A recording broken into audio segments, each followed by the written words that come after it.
My first guests this week are members of the Dan Peek Foundation. The Dan Peek Foundation believes that change in creating a new circle of hope, opportunity, and success for today and future generations begins with the parents and adults in children's lives. Please welcome Micki Carwin and Leslie Carico. Hi guys. Hi, how are you? Nice to meet you. Nice to have meet a seat. you. Thank Hello, you. Leslie. Great It's to nice see to see you. you. I know. Yes, thank you. So have a seat. So thank you guys for coming on. Thanks this for week. inviting us. So I understand, Micki, you founded the Dan Peek Foundation. Is that correct? I did. So tell me a little bit about that. Yeah. It's a memory of my father.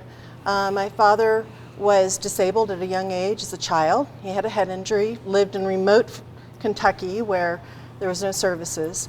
And even though he finished high school, was an extremely intelligent man, because of a speech impediment and then subsequent hearing loss, he was never really had the opportunity for an education. And so therefore he preached education constantly, to read, to be educated, and the importance of education in being able to improve the quality of our lives. So you guys strive to help children get educated, is that correct? No, our target population is 23, 25 and older. And the reason for this is because, as I said, my father preached education. Of course, And so what do we do when our parents preach something over and over and over? I quit school after the 11th grade. I'd heard enough. Exactly. So I quit school.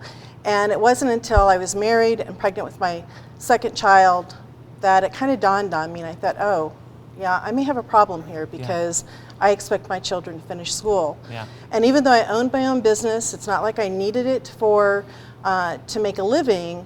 I felt the importance of actually going back and getting my own GED, and that was what I did. Awesome. And that's what happens with a lot of adults and young people is we leave school for whatever reason, and there are a variety of reasons, but it takes a little bit of maturing to get to the point of how am I going to get that next promotion? How am I going to get that next job if I don't take that step? Yeah. So with your experience, you strive to help 20-year-olds get that education. How do you do that? Are there programs that you do, or what exactly does that look like? We have offered, we've actually advertised through different schools, saying parents of children, have you gotten your GED? Have you finished your high school education? Yeah. We also have partnered and provided grants for Emily Griffith, who has a wonderful program. We are working with providing resources and grants for their classes, for the tests that you have to take. Leslie has great opportunities, and she provides us with computers so that we can help people to be able to do their studying, because even taking the GED test is strictly online now with computers. Oh, wow. So it's not just going and reading a book you have and to taking a multiple choice pencil getting test. that access to these computers and the systems. learning tools, Yeah. yes. So Leslie, why don't you introduce yourself real quick, and what do you do with the foundation exactly? Well, I guess I'm actually the Director of Development. But, Okay, that's what my name tag says here is Director of Development. We're a fairly small organization, but our goal is to try to make people successful. So paying for that tuition and books and testing and trying to get laptops, and some of the Rotary clubs in the city of North Glen has provided us Very cool. with laptops, which has been great. And we've even provided transportation, some light rail and bus passes. Very awesome. Because whatever we can do to help those people be successful with that tutoring and support, knowing that we're there to help them be successful, because it not only benefits them, but it also benefits their kids. Yeah. And the kids, helps break that cycle of poverty and everything else. So lets them go on to the next field. Yeah. But what I do is, or this go around, I've been really working on our nonprofit fundraiser, which is coming up on the 29th at the Arvada Center. It's the Creative Confidence event, which is a thrift store fashion show. A thrift store fashion show. Yes. What exactly, I've been wondering, what exactly is a thrift store fashion show? Well, I'll let you take that if you like. We have partnered with ARC, did sponsor us for a few years. This year we have a great new sponsor, Goodwill. Okay. And we have models. All of them model 3 different outfits, casual, business, and evening wear. And all of the outfits come from Goodwill. Oh, wow. Goodwill donates the clothing for us to be able to use. the purpose of the event, or to get the message across of GED importance, is creative confidence steps for success. If we have to build our confidence to be able to take that next step, whether it's to get GED, whether it's to go and ask for a raise, to go for a new interview. How do you do that if you're making minimum wage or less? How do you feel like you're not going to go into Macy's or Nordstrom's? It's just not going to happen. So the idea that you can go to a thrift store like Goodwill, you can get quality clothing, put it together, you can look very professional to do that next interview. Cool. Awesome. So we have the Thrift Store Fashion Show you're working on organizing. Right. Talk a little bit more about if someone wants to help out with that or donate to that, how can they do that? Because I know it's coming up pretty soon, isn't it? Right, right. Well, we do have sponsors, some great sponsors. And on top of it, we also have creative tables that people can decorate and showcase their business. So we do have room for some creative tables. And of course, we could always add another sponsor in the next week or so. We could use those. And we also have vendors selling their wares and showing off some of their materials. And in addition to those ways of being able to participate, of course, people can buy a ticket and come. And so it's dinner, it's an Italian buffet, and we have the Rock Bottom Brewery donated the beer for us, and the Denver Property Group donated the wine. And so it's an Italian buffet, wine and beer, and then an open bar. And then we're having a silent auction. People could help by going to the silent auction and purchasing some things. So if you go to Dan Peak and actually go on to our silent auction area, you can get on there, and we have lots of great packages. And then we have a live auction too. And that's going to... Do you have a real auctioneer and everything? Well, we have a comedian, and she is really, her name is Elena McMillan, and she's very talented.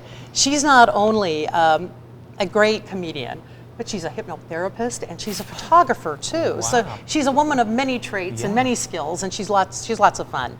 And she's with the Mile High Singles Club. She does photography for them. And they're going to have some bachelors and bachelorettes for us to auction off. And so it's with dinner and the evening with that individual, and the comedy works, or maybe a movie and a show, or and one we have indoor gun shooting at a range. Some variety of activities for people to do. And so it's going to be a fun live auction, as well as the whole evening is going to be pretty spectacular. Yeah, so if you don't have a date, show up, Show up, and there's the auction. There you go. You got your date for the evening. That's right. If I could I just wanted to mention, a lot of times people, they look at it and they don't understand the importance of a GED. And yes, we are trying to improve the quality of life of children, but what difference does it make?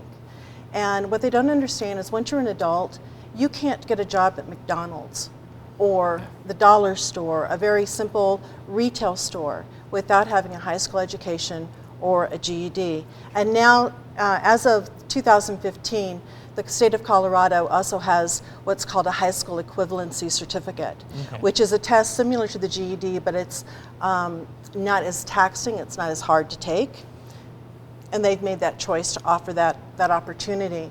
But for people in general, I give a lot of presentations, and I can see in the audience where the look is like, well, they're adults. Tell them to get it and do it. Pull themselves up by the bootstraps and just get it done. What they don't understand is the effect that it has on us as individuals. And if you're producing for your own home, you've got a good paying job, you're still paying taxes. And in the state of Colorado in 2013, we only graduated 74% of our graduating students. 74%. And in between I believe it was 2012, 2011, 2012, the state of Colorado cut higher education by $4.3 million in funding. If we had graduated 90% instead of 74% of our students, the residual of income, paying your income tax, being able to purchase items at the store, so sales taxes being paid, that ripple effect would have made a difference of not only taking care of the money that we had to cut, it would have given us a surplus of $4.1 million. That's how important adults being able to have this certificate or this opportunity to be able to improve their lives financially. It makes a huge difference for all of us. It's not just about saying, I have that GED, it's what you can do with it. It's what you can do with it. Benefiting the whole community around them, not just that individual family. I quit high school. I went back and got my GED when my kids were babies. once my sons had finished school, I came right here to Metro, and Colorado Community College, and between that and Regis, got my bachelor's in business administration. Awesome. And after that, at a ripe old age, I got my master's in nonprofit management. I would not have been able to do those without having a GED. So we're running a little short on time, but if someone doesn't have that GED and wants to work with you guys to make that happen, how should they go about doing that? They can simply go to our website. We have applications to fill out.